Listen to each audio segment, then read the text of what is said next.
Hello there. Happy New Year to you all and welcome to part 6 of What if Yuji had the anti-gravity system.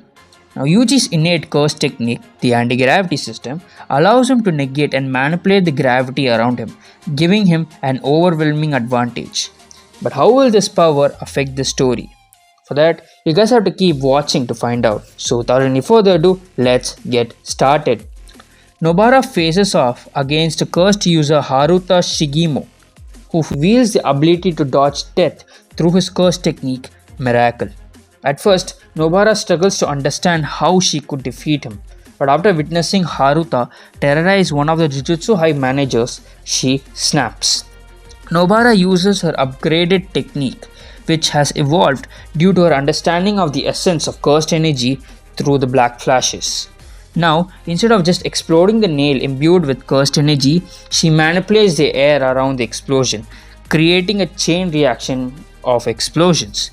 Her new version of hairpin works similarly to Sukuna's furnace, where Sukuna's domain expansion creates thermobaric explosions due to the continuous slashes. Nobara's modified technique does the same, using her cursed energy to make the initial explosion from the hairpin.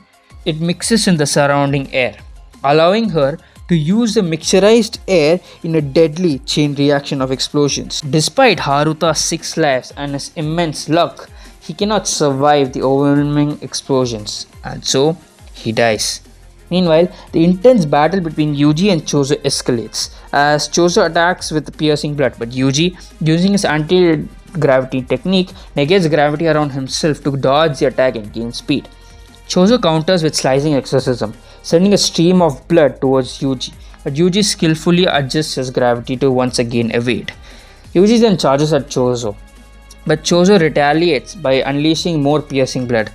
Yuji ducks under the attack, but Choso adjusts the trajectory of the attack, bringing it towards him. In response, Yuji cancels the gravity again, sending himself flying into the ceiling, using his anti-gravity powers to flip in mid-air and avoid the attack. Choso then uses slicing exorcism once again, this time as a disc, and sends it towards Yuji, who adjusts the gravity to the point that he looks floating in the air, dodging all of the slicing exorcism and landing on the ground.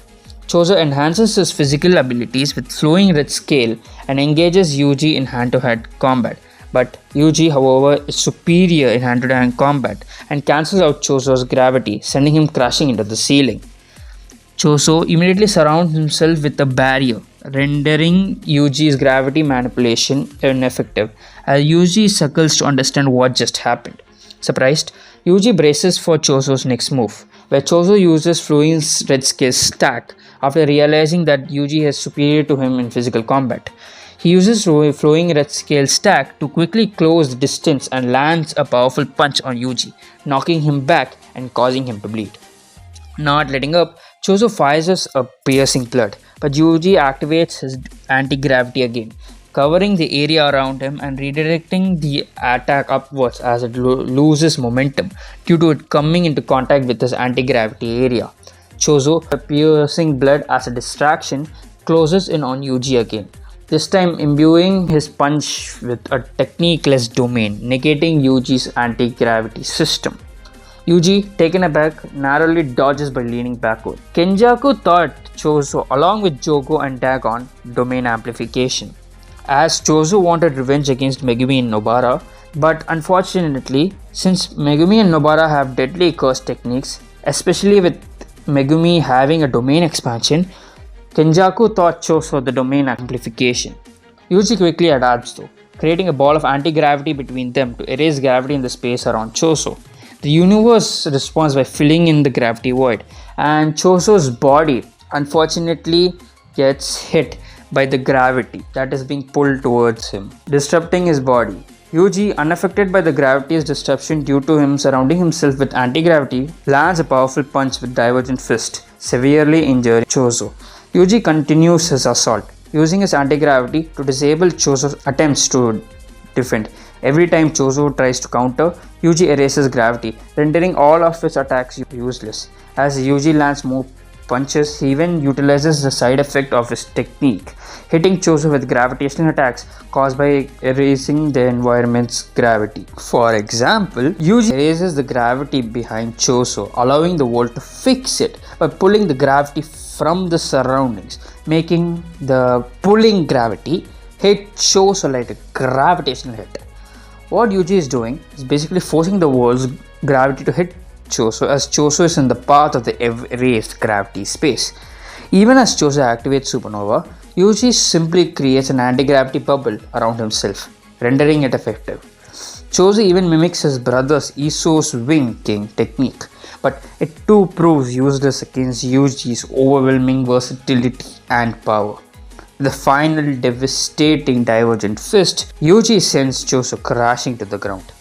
As Choso lies defeated, he reflects on his regret about not avenging his brothers, his thought lingering. Yuji, despite his understanding for Choso's tragic fate, knows what must be done for the sake of his friends.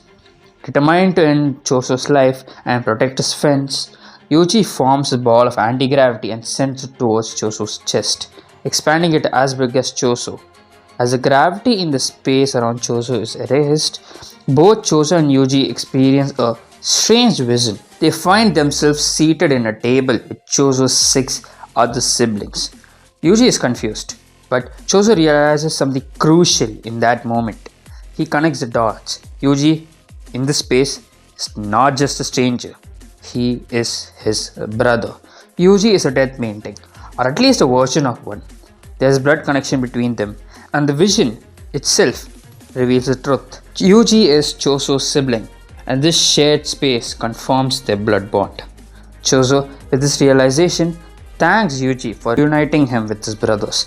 He explains that he has come to understand the truth about their shared blood connection, and with that knowledge, he decides to help his younger brother by revealing what Kenjaku is truly planning, or at least what Choso thinks Kenjaku's planning are. Before Yuji can properly process what Choso has said, the vision ends and the real world returns. Choso smiles one last time without regret before being crushed as gravity from all sides crashes into him, killing him. Yuji watches on, still rattled by the revelation, but knowing that he must press on. And that's all for this part. With Choso gone, Yuji's mind is heavy with the words he's left behind. How will Yuji move on from this shocking revelation? What will happen as Yuji faces even greater adversaries? Will Yuji even have access to blood manipulation anymore? For that, stay tuned for the next part of the story. So until then, cha-cha!